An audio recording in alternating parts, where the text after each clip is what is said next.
हिजबुल्लाह ने इसराइल को खबरदार कर दिया। हिजबुल्लाह के सरबराह नईम कासिम ने टेलीविज़न पर खिताब करते हुए इसराइल को धमकी दी कि अगर वो लबनान पर बड़ा हमला करेगा तो लबनान उसे निशाना बनाएगा। उनका मजीद कहना था कि लबनान की फ़ौज और अवाम खुद का दिफा करने के लिए तैयार है। على أي اتفاق جديد غير الاتفاق اللي موجود بين الدولة اللبنانية والكيان الإسرائيلي، والجيش سيدافع والشعب سيدافع. هذا الدفاع سيؤدي إلى سقوط صواريخ في داخل الكيان الإسرائيلي.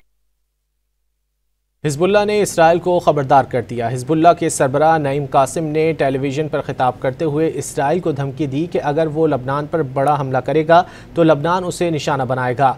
उनका मजीद कहना था कि लबनान की फ़ौज और अवाम खुद का दिफा करने के लिए तैयार है।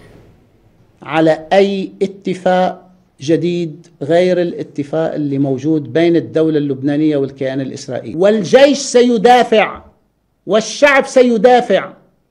هذا الدفاع سيؤدي إلى سقوط صواريخ في داخل الكيان الإسرائيلي.